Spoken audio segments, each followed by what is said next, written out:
What up, y'all? Appreciate you showing up, hanging out, listening to my dumb ass. Like and subscribe.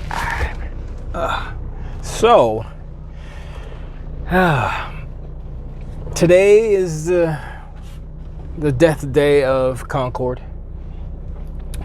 The worst AAA gaming release by a major console holder in the history of video games. I'm gonna say that. I don't know if that's true, but it seems like it is, right? And what is happening right now is very not peculiar, but fascinating, but also peculiar.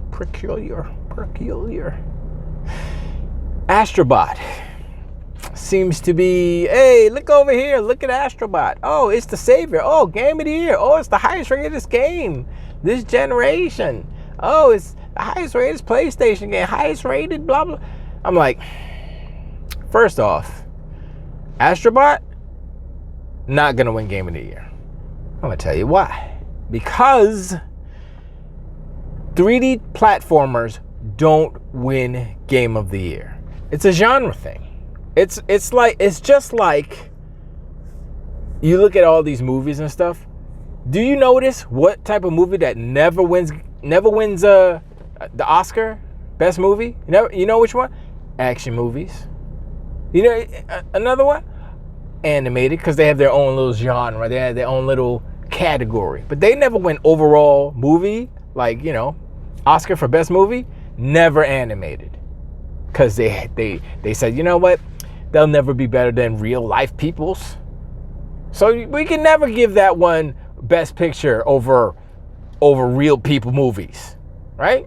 They're kind of shuttled off to their own little category because they're looked down upon. Just like 2D platformers. Just like 3D platformers, more so. 2D platformers are kind of cool. But they don't exist anymore. Not really. Not seriously in contention for Game of the Year. And the same thing befalls 3D platformers. You go all the way back. Look, Astrobot isn't even the highest rated 3D platformer of all time. Mario is killing it. They got like the first 3 slots. Mario. And have they won Game of the Year? I don't think any of the Mario Galaxy 2, and what was the other one? It wasn't World. It was I don't remember the third one. But Astrobot's number 4 as far as like scores. So yeah, everybody, oh, Game of the Year, Game of the Year. I'm like, no, don't even. Look, ponies and donkey unicorns are so desperate for a W or of any sort. And when I say ponies and donkey unicorns, I'm not just talking about the Porter Rocks and the J-Dubs and all of them. I'm also talking about the gaming media, because they are basically what is driving this narrative more so than, because nobody listens to Porter Rock for the most part. He's just like a voice in the ether, on the internet, on Twitter. Hey, I'm gonna go Nintendo. Oh, what you do? Grand opening, grand closing, with the voice all distorted because he got a whack ass mic. Look, he likes to yell. It's not gonna win, and these donkey unicorns and these ponies. Look, the main thing about Astrobot. Now, I'm not saying Astrobot's a bad game. Obviously, it's not a bad game.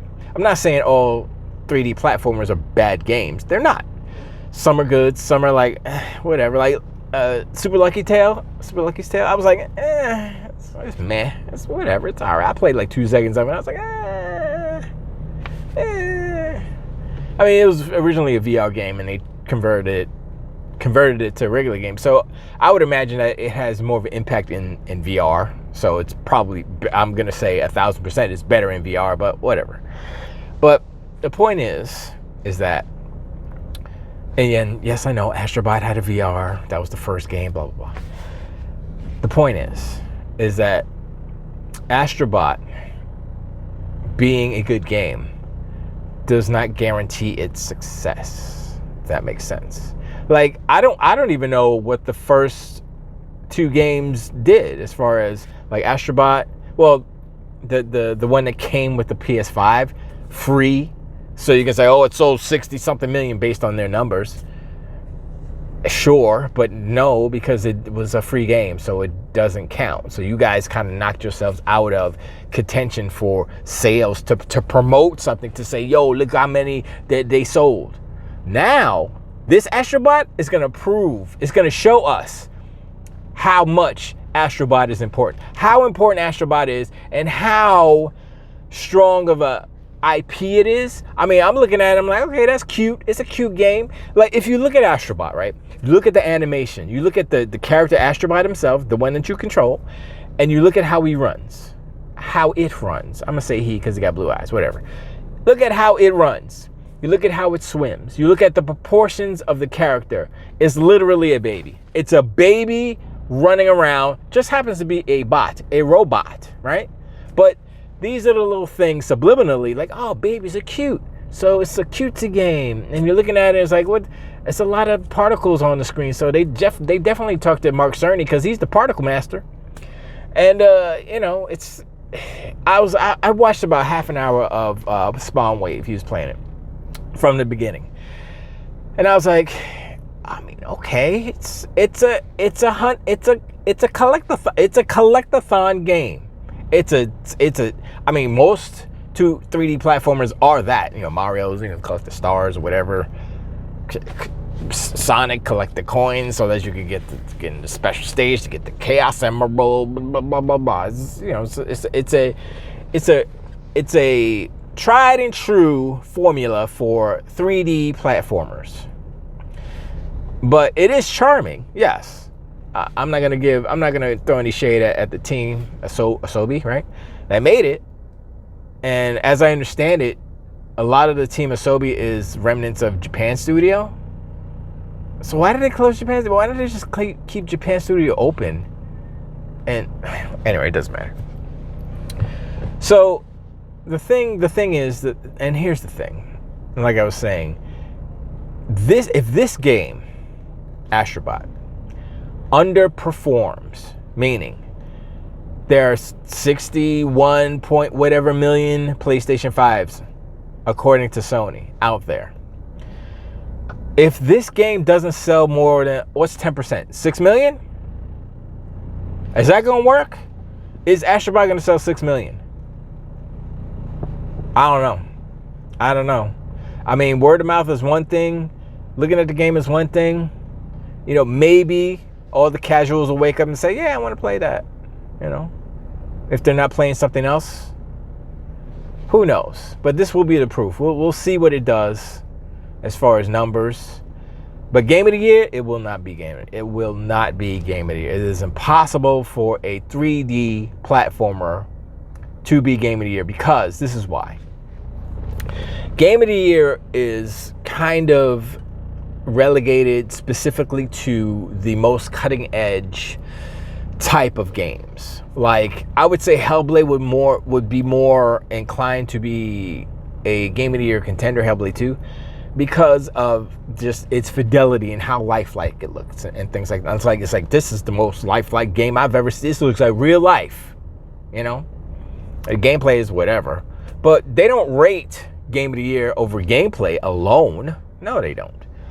And you know, Astrobot's cute and charming and everything, but it's not doing anything new. It's not doing anything special as far as the new part. Special in that, oh, this nostalgia and it's cute and da-da-da. But then I was looking at it, I was like, okay, you just can collect a bunch of bots, you know, in the beginning of the game. Spoilers, if you will. You, Astrobot, and all his brothers and sisters brothers or whatever they are, all the different bots are in a giant PlayStation 5 spaceship with eyeballs, and it's flying through space, and then this other alien comes up and he rips it open and all the bots fly out, and the PS5 crashes on this planet, and then Astrobot wakes up and is like, and then he's got to go collect all his bots. That's the game. Simple yet effective, I guess.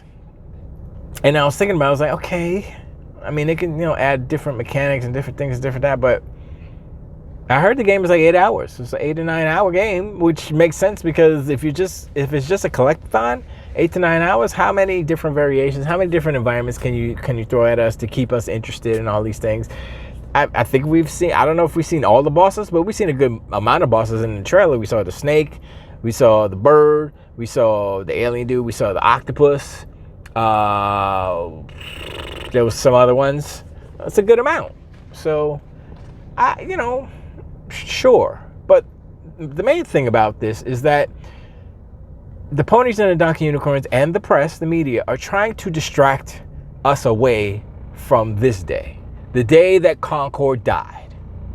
Okay? Nobody's talking about it. You don't see nobody talking about, today's Concord's dead today, da-da-da-da-da. Nobody, because they're like, Astrobot, because Astrobot came out today. You see, Sony think they slick. They think they're going to be like, hey, look over here. Don't worry about that disaster over there that we created for you guys, and that was all on us. Let's look over here. Here. So now Sony has 2 studios that are actually carrying their entire PlayStation division. Insomniac Games and Asobi. Everybody else can kick rocks. Everybody else ain't doing nothing. I would say the only other last hope, not even Naughty Dog, because they wasted billions of dollars, hundreds of millions of dollars, I'm going to say, and with no game. I'm going to say Cory Barlog, whatever his Cyberpunk Last of Us, Cyberpunk God of War game, I don't know what he's doing, but whatever his game is, that's the last hope, only because he did such a good job on 2018 God of War. So I'm like, all right, well, give him some original and see what he can do. I'm sure it's going to be cinematic. Maybe she's going to continue the one shot thing with the cameras and stuff. I'm like, all right, sure. But ultimately, characters we like, story we like, and all the other, and it has to be solid mechanics and gameplay. I don't know, because God of War 2018, right?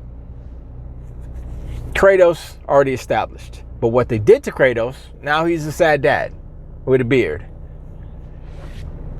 I mean, I get it. It's like, okay, he's sad or whatever, and he's trying to be, he's stoic. He ain't trying to be crazy like Kratos, like the younger Kratos. But Atreus, whatever his name is, the kid, annoying as hell. If that's Cory Barlog's, if that's Cory's idea for characters, annoying, like I don't like this kid type of thing. And Freya, she was cool. I mean, whatever. And was it Balder? I get he was okay. I mean, but I think it was kind of the sum of its parts, more so than, oh my gosh, all these characters I care about and all this stuff. Did you really? Okay, first, you didn't care about Atreus. No, you were just like, okay, I'm the dad. I have to care about him because he's my son, blah, blah, blah. So that was kind of a forced kind of relationship there. But we're talking about like, this is going to be a cyberpunk game. What's the protagonist going to be? Is it going to be like a story where it's like, this is your character, straight line, Or is it going to be open world like Cyberpunk? Dude, I don't know. I think it's going to be more story-based like God of War, but just cyberpunk-y. And I don't know if it's going to be a female character. I don't know how he rolls. Like I said, God of War is existing property with existing characters. I mean, Kratos. I don't think there's anybody else that came back from the original God of Wars. But there was a template there that he could go off of, and he did his Doug Thizzle. I mean, I would say that Thor, how they portrayed Thor, Fat Thor, I'm like, he wasn't even. I mean, I don't think. Has Thor always been blonde? I think that's just how they portrayed him in Marvel Comics, and that's kind of the pop culture amnesia, or just kind of brainwashed us into believing that Thor has always been blonde. But I guess not. But it makes sense because he's a Viking god, so he's blonde. Yeah, it makes sense. That's probably why they made him blonde in the first place. Anyway,